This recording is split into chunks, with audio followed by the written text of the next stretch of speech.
الحمد لله وكفى وسلام على عباده الذين اصطفى لا سيما على سيد الرسل وخاتم الأنبياء وعلى آله وصحبه ومن بهديه مهتدى. أما بعد،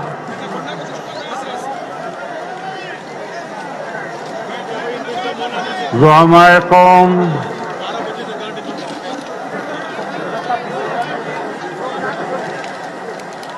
بزرگان ملت، میرے دوستوں اور بھائیوں،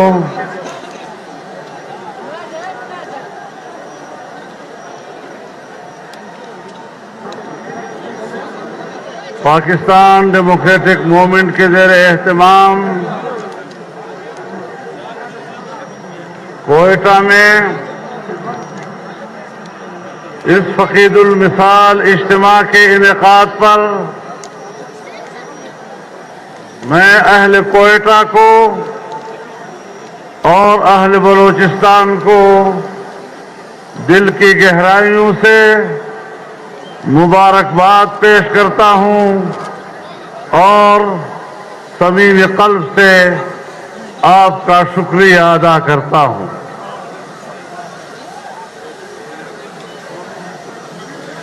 اپنی گفتگو کے آغاز سے پہلے میں ایک قرارداد پیش کرنا چاہتا ہوں اور آپ کا یہ عظیم الشان اجتماع اس سے اس کی تائید چاہوں گا کہ فرانس کے صدر کی حکم پر جناب رسول اللہ صلی اللہ علیہ وسلم کے خاکے عام دیواروں پہ چسپاں کیے گئے ہیں. امت مسلمہ کے اس سے جذبات مجروح ہوئے ہیں. فرانس اور ڈنمارک نے بڑا جرم کیا ہے اور ہم انہیں بتانا چاہتے ہیں کہ مسلمان ایک پرامن قوم ہے، امن کا علم بردار ہے، لیکن آپ کے یہ ناپاک اقدامات انہیں رسول اللہ کی دفاع میں شدت پر مجبور کر سکتا ہے. ہم آپ کے اس کیے ہوئے توہینآمیز رویے کی شدید الفاظ میں مذمت کرتے ہیں اور پوری امت مسلمہ ایسے حکمرانوں کے چہروں پر تھوکنا چاہتی ہے جو ہمارے رسول اللہ کی توہین کے مرتکب ہوتی ہو.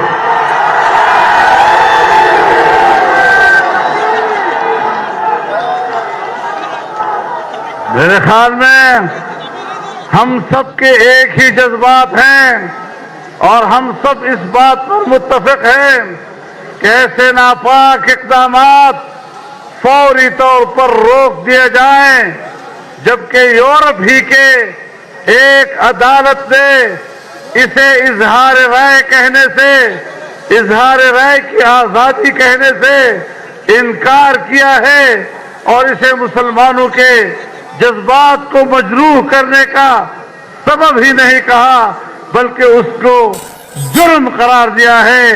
پھر اس قسم کے حرکات جب حکمرانوں کی سطح پر ہوں گے تو یاد رکھو پھر رد عمل بھی آئے گا. میرے محترم دوستو، گوجرانوالا اور کراچی کے اجتماعات کے بعد کوئٹہ کا یہ تیسرا بڑا اور فقید المثال جلسہ ہے. یہاں پر میں پہلی مرتبہ باضابطہ پی ڈی ایم کے پلیٹ فارم سے کراچی میں محترمہ مریم نواز صاحبہ اور جناب کیپٹن صفدر کے ساتھ ہونے والے واقعے کی شدید الفاظ میں مذمت کرتا ہوں اور اسے ایک اخلاقی دیوالیہ پن قرار دیتا ہوں۔ اگر ان کے ذمہ داروں میں کچھ بھی حمیت ہے، کچھ بھی غیرت ہے، تو انہیں چلو بھر پانی میں ڈوب مرنا چاہیے۔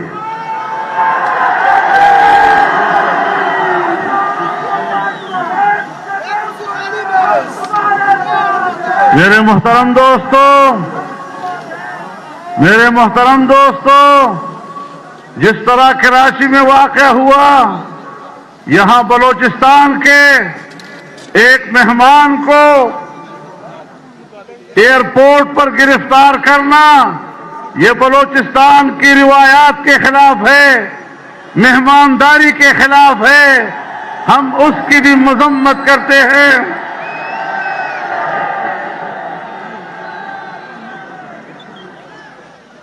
کہتے ہیں مزار قائد پر نعرے لگائے تھے، صفدر کے مزار قائد پر نعرے، یہ تو جرم ہے، اس پر تو کارروائی کی جاتی ہے، لیکن جب لاہور کے مسجد وزیر خان میں شوٹنگ ہوتی ہے اور بے حیا عورتیں اور اداکار مسجد میں آ کر اداکاری کرتے ہیں، فلم بندی کرتے ہیں، مسجد کی حرمت اس وقت میں سمجھ میں کیوں نہیں آتی؟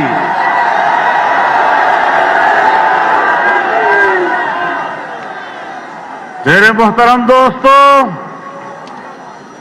وقت اگرچہ گزر چکا ہے کافی، لیکن چونکہ میاں نواز شریف صاحب نے ویڈیو لنک کے ذریعے خطاب کیا، جناب بلاول بھٹو صاحب نے ویڈیو لنک کے ذریعے خطاب کیا، میں ان دونوں خطابات کو خوش آمدید کہتا ہوں، لیکن اس کی وجہ سے مجھے اب ذرا تاریخی میں مغرب کے بعد آپ سے بات کرنی پڑ رہی ہے، لیکن انشاءاللہ اسی میں خیر ہے اور مجھے تفصیلی طور پر آپ سے بات کرنے کا موقع مل رہا ہے۔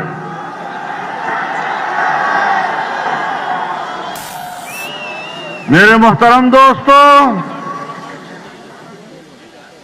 2 دن ہوئے جسٹس فائز عیسیٰ کے خلاف جو ریفرنس نام نہاد کابینہ میں، وفاقی کابینہ میں منظور کیا گیا، پھر ایک جعلی صدر مملکت کے پاس بھیجا گیا، پھر اس نے اس کو عدالت عظمیٰ میں پیش کیا، طویل عرصے تک اس کی سماعت ہوتی رہی، اور اب عدالت نے وہ ریفرنس خارج ہی نہیں کیا، بلکہ اس کو بدنیتی پر مبنی قرار دیا گیا، اور 2 ججوں نے یہاں تک لکھ دیا کہ یہ اتنا بڑا جرم ہے کہ یا تو صدر مملکت کو مستعفی ہو جانا چاہیے اور یا پھر ان کا مواخذہ کر کے اس کو اس منصب سے علیحدہ کر دینا چاہیے۔ میں کہتا ہوں اگر کچھ بھی اخلاقی اقدار اس دنیا میں موجود ہے، آپ کا آئینی جواز تو پہلے ہی نہیں تھا، آپ کا قانونی جواز تو پہلے بھی نہیں تھا، لیکن عدالت کے فیصلے کے بعد آپ کے پاس حکومت کرنے کا اخلاقی جواز بھی نہیں رہا ہے۔ کس بنیاد پر تم کابینہ میں بیٹھے ہو؟ کس بنیاد پر وزیر اعظم کرسی پہ بیٹھا ہے؟ کس بنیاد پر صدر مملکت کے نام سے ایک شخص پریزیڈنسی میں بیٹھا ہوا ہے؟ آج عدالت عظمیٰ کا فیصلہ واضح طور پر اعلان کر رہا ہے کہ پاکستان کے ہمارے پاکستان ڈیموکریٹک موومنٹ کا موقف درست ہے، یہ حکمران جعلی ہیں، جعلی تھے، اور ان جعلی حکمرانوں کے خلاف اب ہماری تحریک اور بھی زیادہ زور سے آگے بڑھے گی انشاءاللہ۔ گو عمران! بنی گالا تک آواز جانی چاہیے، گو عمران! گو عمران! Go عمران!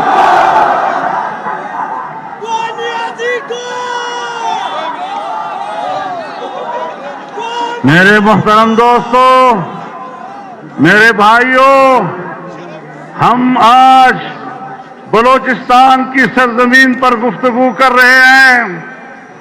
18ویں ترمیم کے ذریعے سے صوبوں کو اختیارات میں اضافہ کیا گیا اور جمعیت علماء اسلام نے چاروں صوبوں میں آل پارٹیز کانفرنسز منعقد کر کے ایک اتفاق رائے حاصل کر لیا تھا کہ نہ ہم 8ویں ترمیم میں کوئی تبدیلی ہونے دیں گے، نہ صوبوں کے اختیارات میں کوئی تبدیلی ہونے دیں گے، اور نہ ہی NSC ایوارڈ میں صوبوں کے حصے میں کسی کمی کو ہم قبول کریں گے۔ آج PDM کے اس پلیٹ فارم سے میں واضح اعلان کرتا ہوں کہ کوئی مائی کا لال یہ مت سوچے کہ ہم چھوٹے صوبوں کے حقوق غصب کر لیں گے، 18ویں ترمیم میں تبدیلی کر لیں گے، NSC ایوارڈ میں کمی لائیں گے۔ اور آج میں اس میں اضافہ کرتے ہوئے یہ کہنا چاہتا ہوں کہ سندھ ہو یا بلوچستان، اس کے جزائر پر بلوچستان اور سندھ کے عوام کا حق ہے، ان کے بچوں کا حق ہے۔ کوئی مائی کا لال مت سوچے کہ وہ یہاں کے عوام کے حقوق پر اور عوام کے ملکیت پر قبضہ کرنے کی کوشش کریں گے۔ یہ پاکستان ہے، یہ عوام کا ہے، یہ ہم سب کا ہے، اور ہم کسی نادیدہ قوت کو بھی اس بات کی اجازت نہیں دے سکتے کہ عوام کے حق پر اور اس کے حق کے ملکیت پر ڈاکہ ڈالنے کی کوشش کریں۔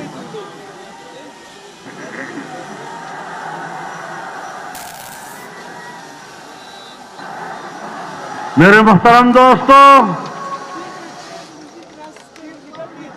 ہمارے تمام اکابرین نے آپ سے باتیں کی، تفصیل سے باتیں کی، اور انہوں نے پاکستان کی تباہال معیشت کا تذکرہ کیا۔ میرے خیال میں یہ ایک ایسی صداقت ہے اور یہ ایک ایسی حقیقت ہے کہ جس کا انکار نہیں کیا جا سکتا۔ میرے محترم دوستو، جب پاکستان مسلم لیگ اور ہمارا اتحاد 5 سال مکمل کر کے آخری بجٹ دے رہا تھا تو ہم نے اپنے بجٹ میں آنے والے سال کے لیے سالانہ ترقی کا تخمینہ 5.5% رکھا تھا، لیکن انا اہلوں نے، انا لائقوں نے اگلے سال بجٹ پیش کر کے پاکستان کی سالانہ ترقی کے تخمینے کو 1.8 پہ لے آئے۔ کہاں 5.5% کا تخمینہ اور کہاں 1.8 پہ۔ اور ہم نے پچھلے سال جب آزادی مارچ کیا تھا، آپ کا بلوچستان جس انداز میں اس میں شریک ہوا تھا، آپ کا میرے اوپر قرض ہے کہ میں آپ کی خدمت پہ حاضر ہوں اور آپ کا تہہ دل سے شکریہ ادا کر رہا ہوں۔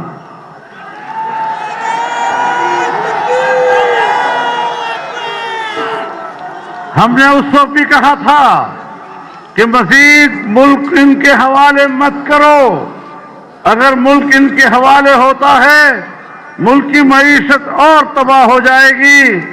اور پھر وہی ہوا کہ اب جو انہوں نے بجٹ پیش کیا تو سالانہ ترقی کا تخمینہ 0 سے بھی نیچے چلا گیا۔ اب پاکستان کنگال ہے۔ دانشور جانتے ہیں کہ آج کی اس متمدن دنیا میں ریاستوں کی بقا کا دار و مدار دفاع پر نہیں، گو کہ دفاعی قوت ناگزیر ہے، لیکن بقا کا دار و مدار معیشت کے اوپر ہے۔ سوویت یونین کی مثال ہمارے سامنے ہے، دفاعی لحاظ سے وہ طاقتور تھا، لیکن معاشی لحاظ سے جب وہ دیوالیہ پن کا شکار ہوا تو سوویت یونین سے دستبردار ہوا اور واپس رشین فیڈریشن کی صورت میں اپنے سابقہ پوزیشن پر واپس چلا گیا۔ آج پاکستان کی معیشت تم نے تباہ و برباد کر دی ہے۔ آج میں آپ کو بتانا چاہتا ہوں کہ یہی ہندوستان تھا، یہی بی جے پی کی حکومت تھی، یہی واجپئی اس کا وزیر اعظم تھا، پاکستان کی معیشت بہتر تھی، ہندوستان پاکستان کے ساتھ تجارت کرنا چاہتا تھا۔ وہ بس میں سوار ہو کر واگا کے راستے لاہور آیا، مینار پاکستان پر کھڑے ہو کر پاکستان کی حقیقت کو تسلیم کیا، چاہتا تھا کہ میری پاکستان سے دوستی ہو، میں پاکستان سے کاروبار کروں۔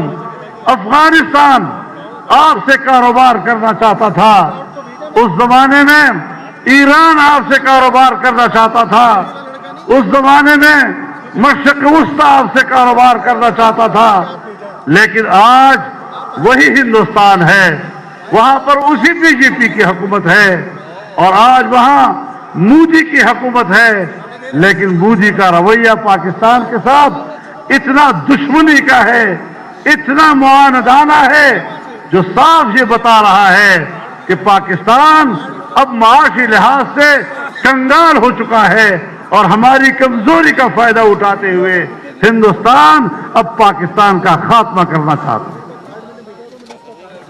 لیکن میرے محترم دوستو، ایک طرف ہندوستان کا یہ رویہ، پچھلی حکومت میں ہم نے معاشی ترقی کے نئے راستے ڈھونڈے، ہم نے چائنا کے ساتھ رابطہ کیا، اور وہ چین جس کے 70 سال ہمارے ساتھ ایسی دوستی رہی کہ جس دوستی کو ہمالیہ سے اونچی، بحر الکاہل سے گہری اور شہد سے میٹھی دوستی کہا جاتا تھا، آج وہ معاشی دوستی میں تبدیل ہوئی۔ 70 ارب ڈالر اس نے پاکستان میں صرف کیے تاکہ یہاں سڑکیں بنیں، یہاں صنعتی بستیاں قائم ہوں، صنعتی علاقے قائم ہوں، یہاں پاکستان میں بجلی کی پیداوار میں اضافہ ہو، ملک کی معیشت مستحکم ہو۔ لیکن جب ان لوگوں کے ہاتھ میں حکومت آئی، انہوں نے نیا فلسفہ دیا۔ فلسفہ کیا تھا؟ انہوں نے فلسفہ دیا کہ پاکستان اس طرح کے میگا پروجیکٹ کا متحمل نہیں، ہم سی پیک کے متحمل نہیں ہے، ہم صنعتی بستیوں کے اور صنعتیں قائم کرنے کی پالیسی نہیں بنا سکتے، ہم بجلی کی پیداوار کی بڑے بڑے منصوبے نہیں بنا سکتے، ہمارے لیے چھوٹے چھوٹے منصوبے چاہیے، کٹے کا منصوبہ، مرغی کا منصوبہ، انڈے کا منصوبہ۔ لخ لعنت ہو تمہارے اس تصور پر کہ تم سمجھتے ہو کہ ہم ایک کامیاب معیشت دے رہے ہیں۔ نعرہ تکبیر! گو عمران! گو عمران! گو سلیکٹر! گو سلیکٹر! موبائل کی لائٹیں جلانی چاہیے، آخر تک جلائیں۔ میرے محترم دوستو، ہم نے آج چائنا جیسے دوست کو ناراض کیا ہے، ہم نے آج سعودی عرب جیسے دوست کو ناراض کیا ہے، جس نے ہر مشکل وقت میں آپ کا ساتھ دیا۔ جب آپ کے خزانے میں کچھ نہیں تھا اور تم چیخ رہے تھے کہ ہمیں مدد چاہیے، تو اس نے 3 ارب ڈالر آپ کے بینک میں رکھے، لیکن تم نے ان کی بھی توہین کی۔ تم خارجہ پالیسی کہاں جانتے ہو؟ تم نے پاکستان کو تنہا کر دیا، اور آج افغانستان بھی آپ کی بات نہیں کر رہا۔ ایک زمانہ تھا جب اس بات پر بحث ہو رہی تھی کہ ایران سے ہندوستان تک پاکستان کے راستے گیس پائپ لائن جانی چاہیے، تم نے ان منصوبوں کو بھی خاک میں ملا دیا۔ جب ترکمانستان، افغانستان پاکستان اور انڈیا کے درمیان گیس پائپ لائن کی بات ہو رہی تھی، آپ نے ان منصوبوں کو بھی خاک میں ملا دیا۔ آج نہ افغانستان کی دلچسپی ہے پاکستان میں، آج نہ ایران کی دلچسپی ہے، وہ آج انڈیا کے کیمپ میں بیٹھا ہوا ہے، اور چائنا بھی آپ سے دور ہو گیا۔ تو آپ کی خارجہ پالیسی ہے ہی نہیں، اور نہ تمہیں شعور ہے کہ خارجہ پالیسی کس چیز کو کہتے ہیں، پاکستان کا مفاد کس کو کہتے ہیں۔ ہماری خارجہ پالیسی کا محور ہمیشہ کشمیر رہا ہے۔ آج ہم بات کرتے ہیں کشمیر کی، تو میں بتانا چاہتا ہوں کہ جو کچھ کشمیر اور گلگت بلتستان کے ساتھ ہو رہا ہے، کیا عمران خان نے خود یہ فارمولہ نہیں دیا تھا کہ کشمیر کو 3 حصوں میں تقسیم کر دو؟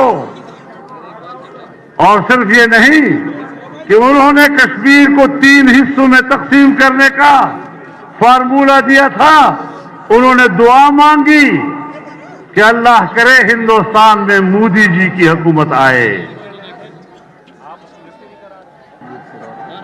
اور پھر جب ہندوستان نے کشمیر کی خصوصی حیثیت کو ختم کیا تو انہوں نے گھر بیٹھے بیٹھے خاموشی سے اس کو تسلیم کر لیا۔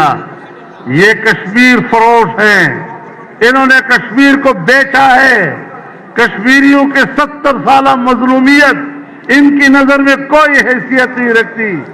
گلگت بلتستان ہمارے بھائی ہے، ہم کشمیریوں کو اپنے جسم کا حصہ سمجھتے ہیں، لیکن اس طرح کا تصور دینا کہ ہم اسے پاکستان کا 5واں صوبہ بنا دیں گے، آپ بالکل بنائیں، لیکن جو موقف ہم نے 1949 میں سلامتی کونسل میں پیش کیا تھا اور اقوام متحدہ میں ہم نے جو کشمیر کے نقشے پیش کیے تھے، ان میں ہم نے آل جموں و کشمیر کے نقشے میں گلگت بلتستان کو بھی پیش کیا ہے۔ اگر آج ایک حصے کے اوپر ہندوستان قبضہ کر لے، دوسرے کے اوپر ہم قبضہ کر لیں، آپ بتائیں کہ سلامتی کونسل کے قراردادوں اور اقوام متحدہ کے قراردادوں کے حوالے سے پاکستان کی ریاستی موقف کی کیا حیثیت رہ جائے گی؟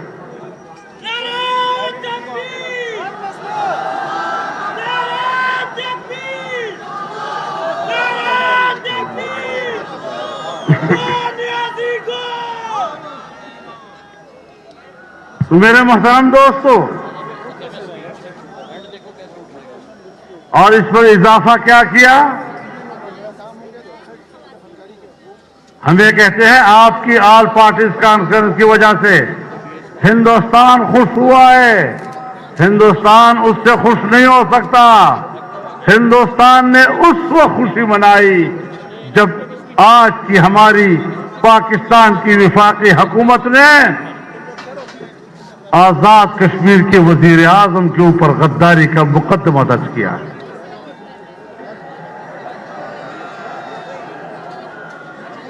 آزاد کشمیر کے وزیر اعظم پر غداری کا مقدمہ درج کرنا، یہ ہے وہ پیغام جو آپ سرحد پار کے کشمیریوں کو بھی دے رہے ہیں اور ہندوستان کو بھی دے رہے ہیں۔ ایک طرف کشمیری ہے جو اب آسمان کی طرف دیکھ رہا ہے کہ ہماری 70 سالہ ان قربانیوں کا کیا بنے گا۔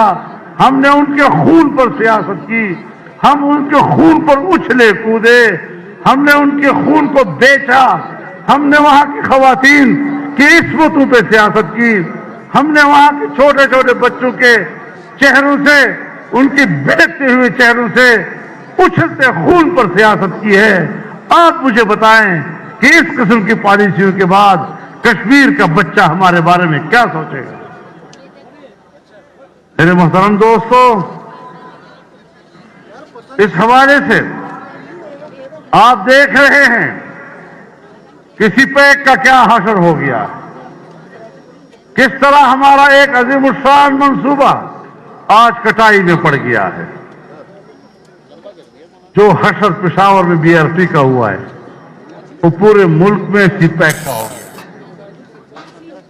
اور سپیک کا ہی نہیں ہوا، جو حشر پشاور کی BRC کا ہوا ہے وہ حشر پورے پاکستان کا ہوا ہے۔ میرے محترم دوستو، بات بڑی واضح ہے، ہم پاکستان کو ایک ریاست کے طور پر تسلیم بھی نہیں کرتے، ہم بار بار اس سے وفاداری کا حلف اٹھا چکے ہیں،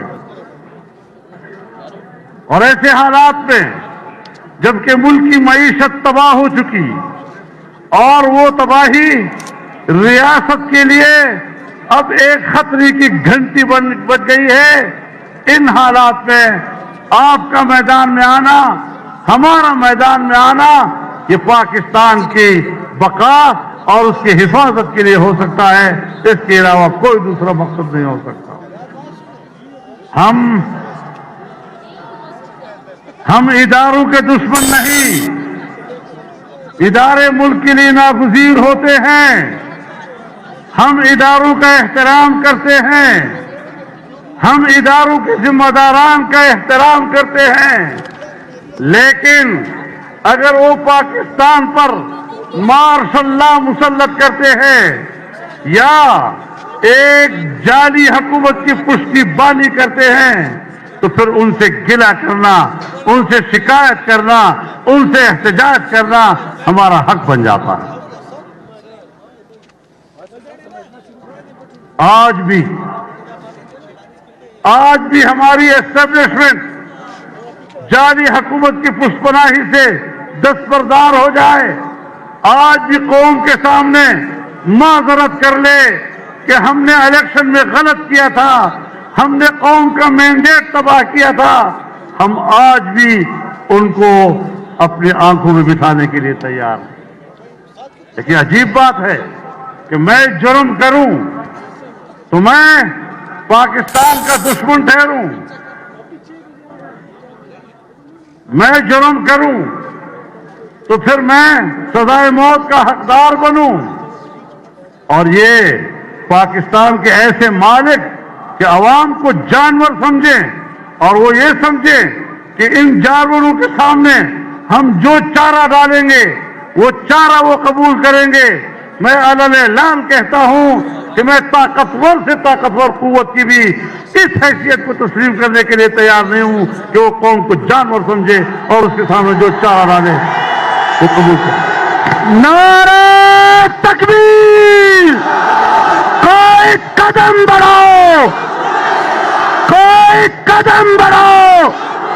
لبیک لبیک لبیک لبیک لبیک لبیک!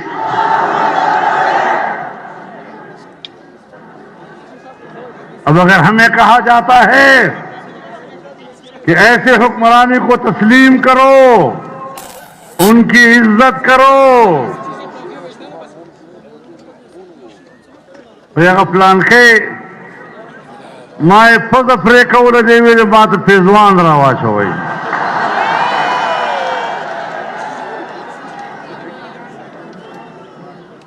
تو خود دے قابل نہیں شتاف ورجے پوزئی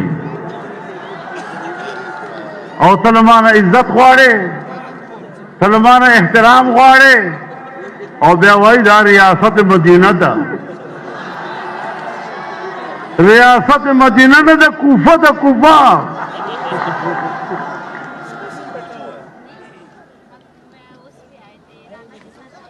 ہم مدینہ مزاج والوں کی، ہم مدینہ مزاج والوں کی زندگی کٹ رہی ہے کوفے میں۔